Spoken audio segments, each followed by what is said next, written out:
આખી દુનિયાને દશામાં ના નડે અને આપણાને નડે, બરોબર? એટલે આ દશામાનાથી વર્તો કરીને ઘરેથી દશા બેહાડવાની પ્રથા છે એ કોઈ પણ બેન દીકરીએ દશામાના વર્ત હવે કરવાના નહીં. અને જેને દશામાં નડે એ બધા માને મારે અહીંયા મેલ દીધો, હું એકલી ગાડી ફેરું છું, દશામાં મારા ભેગા ગાડી ભરશે અને નડે તો મને નડે, તમને કોઈ નડશે નહીં, બરોબર ને? પછી આ ભુવાનું ને એનું રહ્યું ને એ કંટ્રોલ મારું છે, પણ મહેરબાની કરીને કોઈ ભુવામાં ફસાતા નહીં. તમારું જે કર્મ છે એનું જ અગત્યનું છે, જેવું કર્મ કરશો એવું ભોગવશો. અને એવા તમને બ્રહ્મ ઘાલશે કે તમને આર્થિક બરબાદ કરશે, સામાજિક બરબાદ કરશે, કુટુંબમાં બરબાદી લાવશે અને એવી વેમ ઘાલશે તો આખો પરિવાર વેરવિખેર કરશે.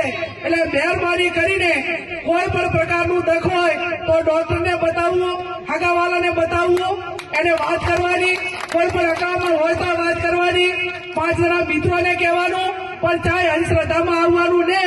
અને ભોપા જો આખા દેહનું બધું મટાડી દેતા હોય તો મોન કેશોદી આ સાહેબ બે તમે કોઈ ભોપાની બાધા રાખા અને અમે તમારે અહીંયા કોઈ પણ કામ ના કરા અને ચૂંટણીમાં ફોર્મ ભરા દીધા તો એ ભોપો હાજો તો અમે ભોપા લઈને બેહી રહ્યા ભાઈ.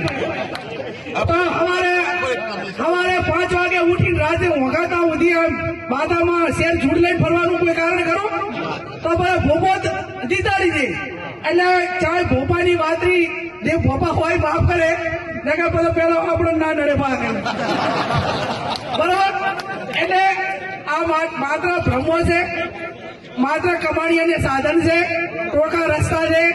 લોકોની માનસિકતા એની સમજણ કેટલી છે, એની મગજની કેપેસિટી કેટલી છે એ નક્કી કરીને બ્રહ્મ ગાતા હોય છે. એટલે મહેરબાની કરીને કોઈ પણ પ્રકારની તકલીફ હોય તો જેનો જે નિષ્ણાત હોય એના કંદાવો, હગાવાલાનું હોય તો હગાવાલા કંદાવો, દખ દાતું હોય ડોક્ટર કંદાવો, અને જે કાંઈ હોય એ 5 જણે થઈને એનું નિરાકરણ લાવવું. આપ ખૂબ મોટી સંખ્યામાં હાજર રહી કે કોઈ પણ ધાર્મિક પ્રસંગ હોય તો આપણા સમાજ મોટા ભાગે કેળા હનુમાન હોય કે અંબાજી હોય કે ઢીમા હોય તો કોઈ બેન દીકરીઓએ એ વેળાના દિવસે ચાલતું દાવાનું નહીં. તમારે દર્શન કરવાના હોય તો ગાડી લઈને બીજા દિવસે જઈ આવવાનું અથવા આગળના દાડે જવાનું, અને અથવા તો ઘરના પરિવારના સભ્યો સાથે જવાનું. એકલા બૈરા છોકરાને પગપાળા લાંબા રાહે કોઈ મેળવાના નહીં રહી અને સમાજ વ્યવસ્થા હચવાય. આપણે કોઈની દીકરી સામે કોઈને લાવી ના જોઈએ અને આપણી દીકરી થાય તો એને લાવે પાર મેળવો પડે. એમાં જે સામાજિક દબાણ જે કરવું પડે એ બરોબર ને? હા, આપણે બીજાની આબરૂ જાય એવું આપણે ના કરવું જોઈએ, પણ આપણે આબરૂ પર મોટા ભૂપે હાથ નાખ્યો હોય તો આપણે સમાજે એક થઈ. તમે આ બાબતમાં હું એટલું કહું અત્યારે બધા છે કે એક સામાન્ય વાદીમાંથી કોઈ છોકરી લઈ જાય ને તો આખો સમાજ ભેગો થઈ જાય. અને તમારા સમાજ અને આપણા સમાજ એટલે આપણા સમાજમાંથી ગમે એટલી દીકરીઓ બીજો સમાજ લઈ જાય ને તો એના માટે સમાજ આક્રમક નથી. અને એટલા માટે ક્યાંક ને ક્યાંક મોટી તકલીફો ઉભી થયેલી છે. એટલે આપણે કોઈને આબરૂ ઉપર કે કોઈની દીકરી લાવવી નહીં, અને આપણી દીકરી કોઈ લઈ જાય તો આકાશ પાતાળ કરીને જે કરવું પડે એને લાયે પાર મેળવું.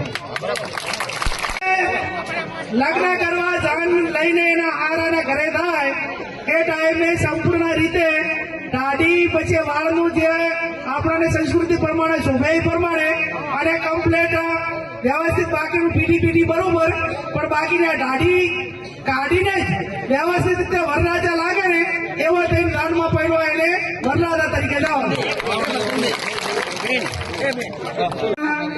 છોકરા અને છોકરીઓ જે રીલ બનાવે છે, કોઈ હોન્ડા ઉપર ચડીને બનાવે, કોઈ તળાવના કિનારે, કોઈ કેનાર ઉપર બેઠો હોય, અને એ ક્યારેક ઘાતક પુરવાર થાય.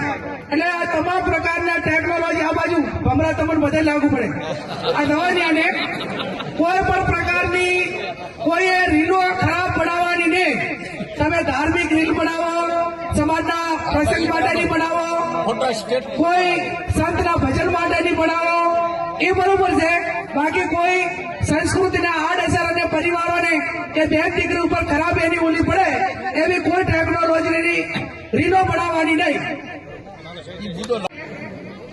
કે સૌથી વધારેમાં વધારે કોઈ તકલીફ હોય તો આ કાયદાના હિસાબે ઠાકોર સમાજ મોટો સમાજ હોવાથી આ મૈત્રી કરારના કારણે કેટલા પરિવારો બરબાદ થયા છે. અને પરિવારો બરબાદ એ રીતે, ધારો કે ઘણા બધા પરિવારોમાં હાટાની પ્રથા છે. આ ભાઈ બહેન હોય ને આમે ભાઈ બહેન હોય. હવે વાંક એ બે ચારેય ના હોય, એમાંથી કોઈક એક ના હોય, અને એક ના વાંક હોય એની સજા 3 ને બાકીના ભોગવવાની. એટલે દીકરીના લગ્ન કરેલા હોય અને દીકરાના લગ્ન કરેલા હોય, અને બે કે અમે જે લગ્ન કરેલા રે અમને નથી ગમતું ને અમે આ મૈત્રી કરાર કર્યા, તો એમાં કાયદાની ભાષામાં આપણે કઈ કરી કહેતા નથી, પણ સમાજમાં એવો દબાવ લાવવાનો કે કોઈ છોકરો મૈત્રી કરાર લઈને સમાજની છોકરી લાવ્યો હોય કે બીજા સમાજની લઈ ગયો હોય તો 500 જણાને એને ઘરે થઈને બેસી દેવાનો અને 500 જણા આડકા થઈને બેસી દેવાનો હોય. અને બાકી આ મૈત્રી કરારના હિસાબે નાના નાના છોકરા મેલી અને પાછા જતી રહે કે ભાઈ મારે તો આ મૈત્રી કરાર કર્યા અહીંયા રહેવું છે, છોકરાના શું વાંક. અને જયારે પુરુષ કરતા જયારે મહિલા આ પગલું ભરે ને ત્યારે છોકરાની હાલત ખરાબ થઈ જતી હોય છે. એટલે આ ઘટના ગંભીરતાથી રોકવા માટે કરીને સમાજમાં તમારે બધાને વિનંતી કરું. આનો મુદ્દો એટલો મેં હાથમાં ચર્ચામાં એટલે લીધો છે કે આ થોડું કાયદા સાથે જોડાયેલું હોવાથી તમારા છોકરાનું હગું ચાઈ ના થતું હોય તો એને વાઢો મરવા દઉં, પણ મહેરબાની કરીને લગ્ન કરેલ છોકરીના કોઈ મૈત્રી કરાર કરીને આવે ને તો એને ઘરે પ્યાવા દેતા નહીં. ભાઈ તમને ખબર છે કે એને લગ્ન કરેલા જે છોકરા છે અને છતાં એમ કહો કે કાયદાનો ઓથ લેવડાવી અને આપણે આનું નથી થતું એટલે આપણે આ બધું બેઠું રાખવું. આ પ્રતાચારના સમાજમાં આ ખરાબ ટેવ ચાલુ થઈ જાય કે નથી થઈ? એમ આપણી વચ્ચે રાહત તાલુકો અને લાખણીના 11 ગામ એ સમગ્ર બનાસકાંઠાનું ઠાકોર સમાજનું બંધારણ, એટલે સમાજના પ્રસંગો હોય, ધાર્મિક પ્રસંગો હોય અને કોઈ પણ પ્રકારના જે પ્રસંગો હોય તો એમાં કઈ રીતે ખર્ચા કાપી અને સમાજ શિક્ષણ તરફ આગળ વધે. બીજા સમાજની સરખામણીમાં ઠાકોર સમાજમાં શિક્ષણ નથી તો એનું કારણ શું? કે ક્યાંક ને ક્યાંક આર્થિક રીતે સમાજ એ બીજા પ્રસંગોની અંદર ખર્ચા કરે છે અને એના કારણે જે દીકરા દીકરીઓને પૂરા ભણાવવા હોય ભણાવી શકતા નથી. એટલે વ્યસન મુક્તિની વાત હોય, વર્તમાન સમયમાં ડ્રગ્સ ને દારૂ આ સમગ્ર વિસ્તારની અંદર ઘણા બધા સમાજના યુવાનો એ બરબાદ થઈ રહ્યા છે. ઠાકોર સમાજ ઘણી બધી નાના મોટી બદીઓ છે, એ બદીઓમાંથી બહાર નીકળે અને ઓછા ખર્ચે પોતાના પ્રસંગો કરી અને જે બચત હોય એ પોતાના દીકરા દીકરીઓને ભણાવી પરિવાર સુખી થાય તો ગામ સુખી થાય, ગામ સુખી થાય એટલે સમાજ સુખી થાય, અને સમાજ સુખી થાય એટલે માનવતાનું જે કામ કરવાનું છે. આવડો મોટો સમાજ હોય એટલે તમામ રીતે વેલ સેટ હોય તો ક્યાંક ને ક્યાંક બીજા સમાજને મદદરૂપ થઈ શકે, પણ આવડો મોટો સમાજ જો બદીઓમાં હોય તો ક્યાંક ને ક્યાંક બીજા સમાજને પણ બદીઓના કારણે ક્યાંક ને ક્યાંક નુકસાન થાય. એટલે માનવતાનું ઉદાહરણ પૂરું પાડવા માટે માનવતાની દ્રષ્ટિએ ક્યાંક નાના મોટી મદદ થઈને બીજા સમાજો જીવે છે એની સરખામણીમાં ઠાકોર સમાજ આગળમાં ખૂબ આગળ વધે એના માટેના સમાજના એક પ્રયાસો છે. આવનાર સમયમાં આખો ઠાકોર સમાજ ભેગો થઈ સદારામ બાપુના ફોટો મૂકી અને આ બંધારણ અમલમાં મૂકશે, અને અમલમાં મૂક્યા પછી આ સંપૂર્ણ રીતે આ બનાસકાંઠાનો ઠાકોર સમાજ એક રિવાજ, એક સમાજ શ્રેષ્ઠ સમાજનું ઉદાહરણ પૂરા પાડવા માટે આ એક આયોજન કરવામાં આવ્યું છે.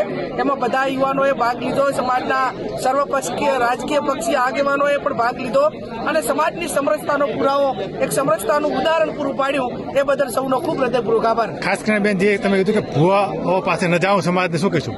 હું અંધશ્રદ્ધા જે નાના મોટી ક્યાંક ને ક્યાંક હોય તો હું ભુવાઓની વિરોધી નથી, પણ એ ધારે તો સમાજને કે કોઈ પણ વ્યક્તિને એ અંધશ્રદ્ધામાંથી કાઢી ગયા છે અને એ જો નેગેટિવ વિચારો તો કોઈકને અંધશ્રદ્ધામાં ધકેલી ગયા છે.